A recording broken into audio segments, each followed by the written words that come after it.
Hey, today we're going to look at 5 optical illusions explained quickly. If you like this one, don't forget to subscribe for more fun science videos. Let's get started. The first one is the Ponzo illusion. You may have heard of this before because it seems almost impossible to believe, but you can actually see how it works if you just take a little time to study it. So here's how it goes. First, stare at the center of this image for about 30 seconds. Then slowly move your head upwards while keeping your eyes focused on the center. As you do so, you'll notice that the two horizontal lines are actually parallel. They never seem to converge.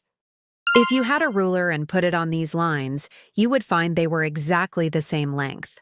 But when you bring your focus back into the center, the top line appears to be much longer than the bottom line. And that's because our brains make assumptions about the world based on context. So in this case, there's some vanishing point perspective happening in the background. And since we assume that these lines must be getting smaller as they recede into the distance, we assume that the top line is much longer than the bottom line, and we think that even though they're actually the exact same length, once you understand that, you'll always see it that way. And that's also what happens in this next illusion. And I should mention that with most illusions, there's really nothing wrong with your eyes or your brain. It's just doing exactly what it's supposed to do. The second illusion is called the Ebbinghaus illusion, or sometimes the Titchener illusion. And it's all about context too. So look at the center circle. Does it look bigger or smaller than the outer circle? Well, they're actually the exact same size, but when we look at the center circle, we compare its size to the surrounding context, and we see that it looks smaller. It's actually the same size as the outer circle, and the reason we think it looks smaller is because we compare it to the squares, and the squares are definitely not the same size as the circles. But even if we compare the circle to other circles that are the same size, we still think that the middle circle looks smaller. Now, if we change the relative size of the circles, then the central circle can look larger than the outer circle. And if you want to try an online version of this illusion, we'll leave a link in the description below. And remember, nothing's wrong with your eyes. Your brain is just making assumptions based on context. And that's what it does with this next illusion too.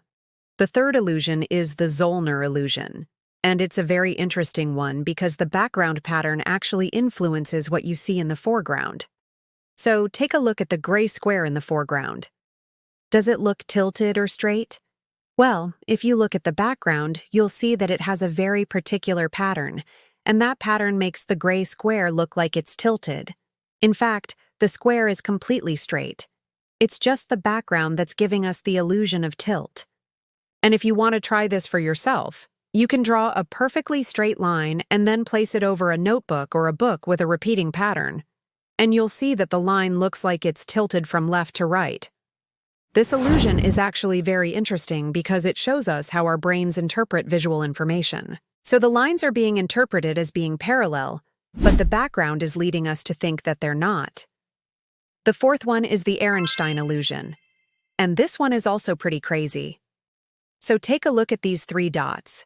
Are they in a straight line? Well, if they were placed on a computer screen, we could measure their position with pixels. And if we did that, we would find that they are perfectly aligned with the center dot directly in the middle of the other 2. But it's kind of hard to see that at first because of this next optical illusion. This is the Ponzo illusion again, except instead of having horizontal lines, we have vertical lines and a couple of diagonal lines. But if we ignore the background and focus only on the dots, then we can see that the center dot is in the exact center of the other 2. And this illusion shows us that our brains interpret ambiguous information based on the context of the situation. And in this case, the context is telling us that the dots should be in a straight line.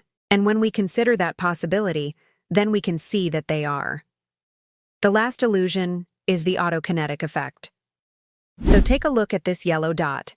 Is it moving or not? Well, let me ask you a question. What's your dominant eye? Well, if you answered left or right, then you don't have a dominant eye. And if you're watching this video by yourself, then both eyes are open and the dot shouldn't appear to be moving. But if you close one eye and only keep one eye open, then you'll see that the dot moves around randomly.